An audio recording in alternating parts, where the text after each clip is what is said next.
Story 1. I live in a modest two-story home in a quiet suburban neighborhood.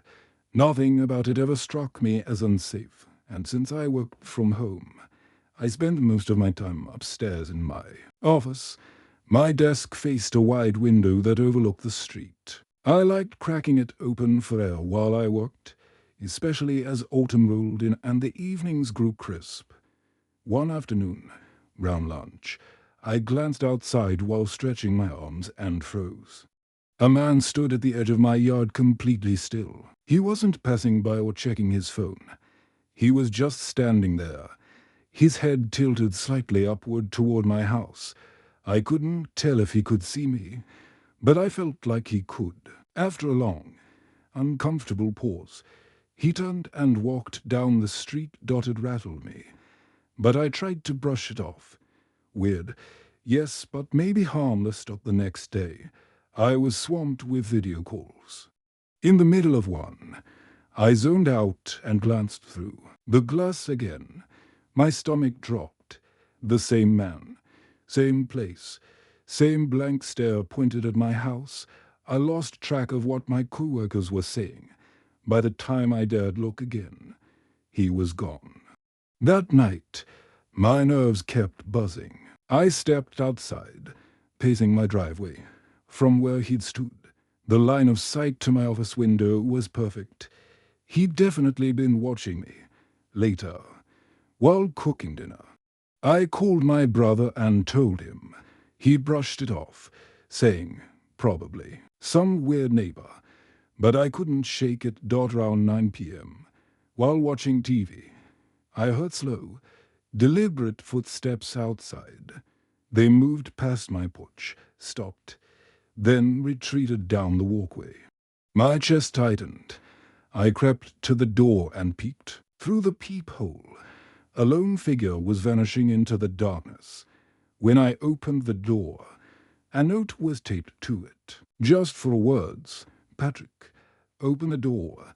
My blood ran cold. Whoever this was knew my name. I called the police. 2 officers showed up, took a report, and told me to call again if he returned. Their calmness almost annoyed me. How could they not see how chilling this was? That night, I couldn't sleep.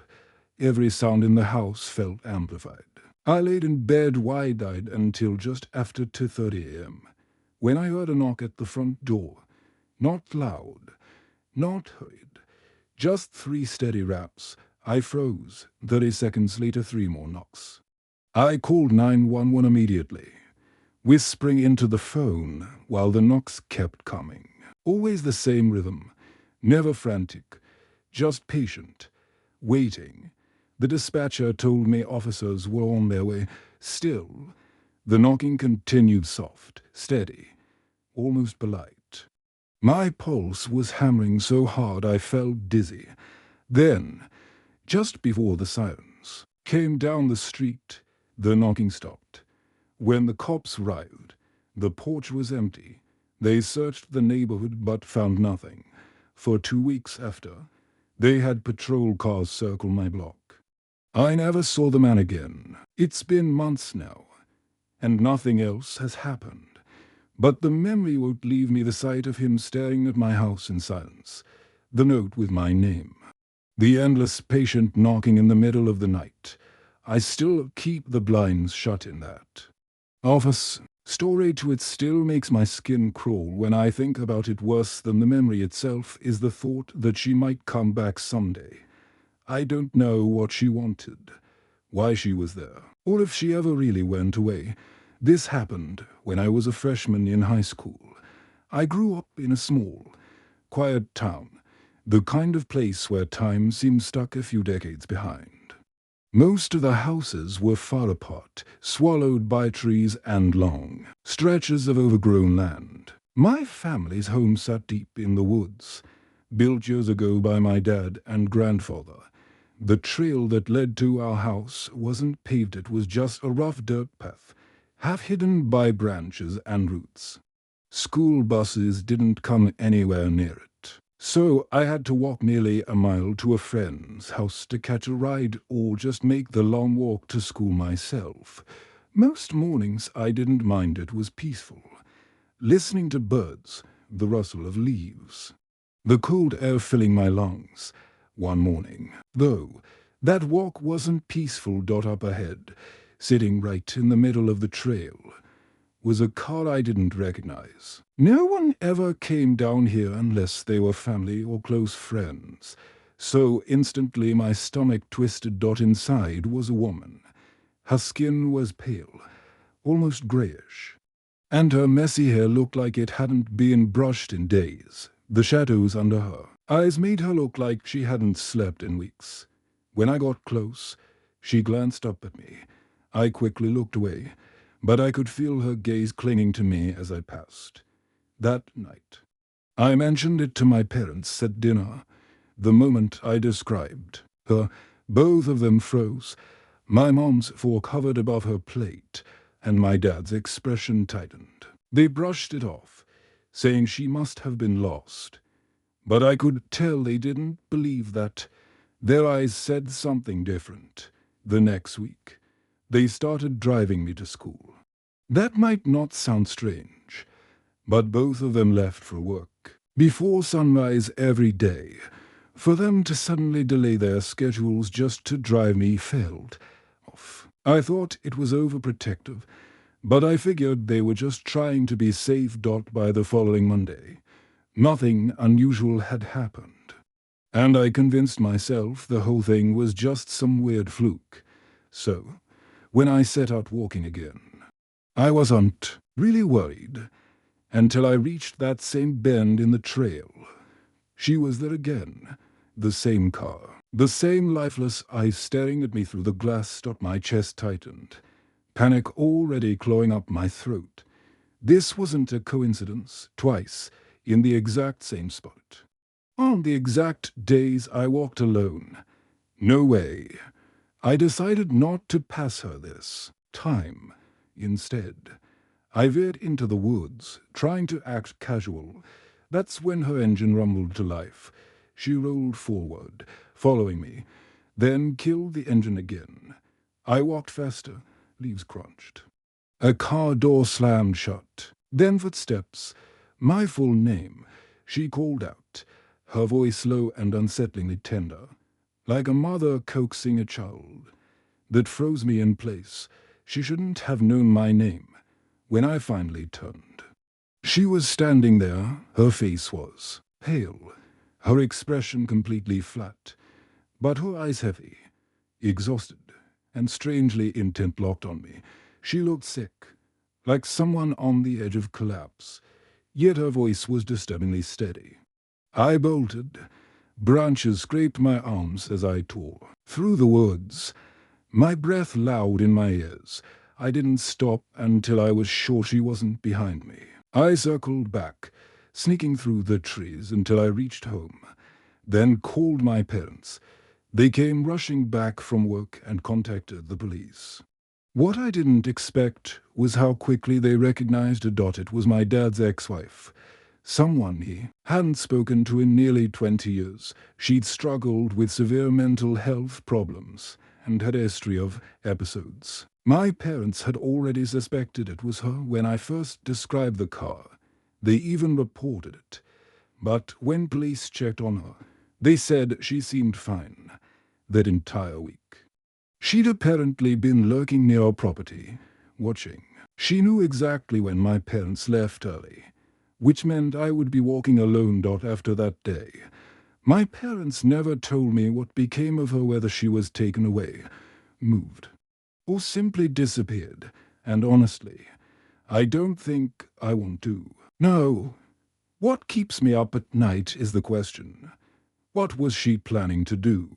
Story 3. I used to work nights at a small neighborhood market, usually closing shifts. I lived alone in a second-floor studio apartment just a short drive away. Our store had a handful of familiar faces who came in regularly. But there was one man everyone quietly disliked. He always appeared just before closing. Never earlier, never later. He was hard to ignore. Tall, pale, and always with a heavy, exhausted look in his eyes. He rarely said more than a mumbled hey, and the rest of us had nicknamed him the closer since he always slipped in at the very last minute. That night felt no different. He wandered in about 3 minutes before lock-up, grabbed a couple of random items, and brought them to me at the register. I rang him up. He slid over some cash, and that was it. No small talk, no eye contact. He left. Also, I thought by the time I counted the drawer and locked the doors, he was still outside. I spotted him leaning against his car at the far end of the lot, hands hanging stiffly at his sides, staring at the storefront like he was waiting for something. His presence made my chest tighten, but I tried not to think much of it. I hurried to my car and drove home. Since I had the next day off, I stayed up late watching TV. It was round a.m. When I finally crawled into bed, just as I was settling in, a sudden wash of light cut across my bedroom. It was harsh too bright to be a street lamp. My first thought was that it was a neighbor parking, so I ignored it. Seconds later, the light vanished. Leaving the room in silence, I rolled over and drifted off. It felt like minutes later when I shot awake to a sound, something faint but sharp, like a phone vibrating on a hard surface. Half asleep. I grabbed mine off the nightstand, but the screen was blank. No call, no message. My head was foggy, but as I set the phone back down, something else caught my attention. My bedroom door. It wasn't fully shut. It was just slightly ajar, crooked in the frame. I always sleep with it completely closed. Now fully awake, I stood up, pressed it back until it clicked tight. Nothing seemed wrong with the hinges. No reason it should have been open. My pulse was already racing, but I tried to rationalize it. Maybe I'd forgotten. Maybe I was imagining things. But then I remembered that strange flash of headlights earlier. A cold wave rolled over me. I crept to the window, carefully pulling the blinds apart just enough to peek outside. There, in my driveway, sat a car. I couldn't see the front, only the back half, but I knew it wasn't supposed to be there. My body went numb. Someone was here. I turned toward my nightstand, ready to grab my phone. That's when I froze. From the narrow crack of my closet door, a single eye was staring back at me. I gasped, stumbling backward, then bolted for the front door without even thinking. I tore down the hall barefoot, out of my apartment, across the lot until I banged on a neighbor's door like my life depended on it. Thankfully, they answered, and within minutes they had called the police. When officers arrived, the car was still in my driveway, but the man was gone. It didn't take them long to connect the vehicle back to the closer. Hearing his name made my stomach turn. He had been watching me for weeks, maybe longer. The scariest part, the police told me the only reason he didn't attack was because his phone rang inside my apartment. That single, accidental sound woke me up before it was too late. If not for that tiny mistake, I don't think I'd be alive to tell this story. Story from my name's Daniel, and I was at the point where I needed to vanish for a while. One night, scrolling half-drunk through strange rental listings, I stumbled on a cabin that looked like it had been posted by someone who thought the internet was still new. The photos were blurry. The description was one line: secluded, quiet, good for those who need distance. That last word hooked me. Distance, not emotional distance, literal. Empty miles, no buzzing phones, no glowing screens, no neighbors, just silence. The place was tucked deep into the Allegheny Mountains, about 20 minutes past a forgotten dot on the map called Rikers Hollow.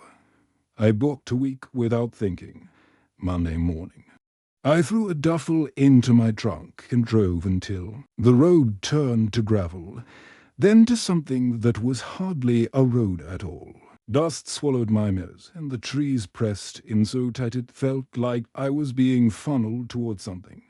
When I finally found the cabin, I almost laughed it looked centuries old. The shutters hung crooked, one nailed back on with mismatched. Boards, moss coated the siding like a second skin, and the chimney leaned like it had been stacked by hand. No welcome, no host, just a folded scrap of paper inside the mailbox. Key under the flat stone. Generators in the shed. Pump for water. Use the stove at night, it gets cold quick. No name, no number. Just directions inside. The cabin was a single room, sparse and drafty. I locked the door, dumped my bag, and stood listening. It wasn't peaceful silence, it was heavy, unnatural. No birds, no wind through branches. Not even the faint whine of bugs, just a thick, pressing nothing. I coughed just to hear a sound, and it bounced back to sharp, like the room didn't want me there. Dinner was instant noodles on the propane burner, a cheap beer from the cooler. I sat out on the porch under a sky that looked punched full of holes, stars so clear they didn't feel real. For the first time in months, I thought maybe I'd made the right choice. But at 3:12 a.m., I woke up like I'd been yanked from a dream. No sound, no nightmare, just wide-awake panic, chest pounding, and then I heard footsteps, slow, crunching across gravel. Pulse, crunch again. Not frantic, not wandering, measured. I gripped the flashlight beside the bed until my knuckles went white, pulled the curtain back a sliver. The porch was empty. The trail was empty. The clearing lay under the moonlight, pale and frozen, like a photograph. But I knew someone had been out there. By morning, I found the gravel scuffed, scattered in loops like someone had walked in circles just outside. No prints, no boots, just restless pacing that faded back into the trees. I told myself it was deer, or a stray hiker, but I still dragged the porch chair inside and bolted every window. That afternoon, I followed the map the owner had left, a hand-drawn trail skirting the ridge. The path was narrow, choked with weeds, but I kept walking, snapping photos like and blooming on stones, a bird frozen on a branch, mushrooms glowing orange in the shade. Then a branch snapped behind me. I spun. For half a second, I caught movement, tall, thin, something dark slipping behind a tree maybe 50 yards back. "Hello," I shouted, throat dry. "You lost." No answer. The forest pressed in. My pulse was so loud it drowned the world. Nothing moved. I ended up walking backward, camera raised like a shield, until I turned and hurried down the trail. I didn't stop until the cabin was in sight. That night, I locked everything, yanked the blinds down, stacked the table and chairs against the door, sat clutching the flashlight until my legs shook. At 2:47 a.m., the steps returned. Crunch, crunch, right up to the porch. Then 3 slow knocks, deliberate, patient. Like whoever it was already knew I was awake. I didn't move, didn't breathe. Sweat slid down my spine, soaking the couch. I stared at the door as if my willpower could hold it closed. The knocks stopped. But when I dared to peek out the side window, I froze. Something or someone was standing at the tree line, watching. At dawn, I stepped outside, and my stomach dropped. A crow, its wings pinned out with nails, was fixed to the post by the porch, its head twisted, beak pointing at the door. Blood streaked down the wood in black ribbons. That was it. I grabbed my keys, my bag, and left. At the gas station in Rikers. "Hello," I asked the man behind the counter if he knew the cabin with the broken shutters out past Barlow Creek. He stared at me a long time, then shrugged. Thought that place was empty. Folks don't stay long. Last renters left before the second night. Didn't even ask for a refund. I didn't press. I just called the owner from the payphone. Told him I was done early. He didn't ask why. Just said, all right. Back at the cabin. I tossed everything into the trunk and slammed it shut. That's when I saw the tree. Fresh carvings, pale and raw in the bark. Come back without them. The words still flake sap when I ran my hand over them. I drove until the gravel gave way to asphalt, then didn't let off the gas until I saw highway signs. That night, I checked into a roadside motel, turned on every light, cranked the TV. I passed out sometime after dawn at 5:01 a.m. The phone rang. Half dash asleep. I answered. No voice. Just the scrape of gravel. And the groan of wood, like someone pacing on a porch.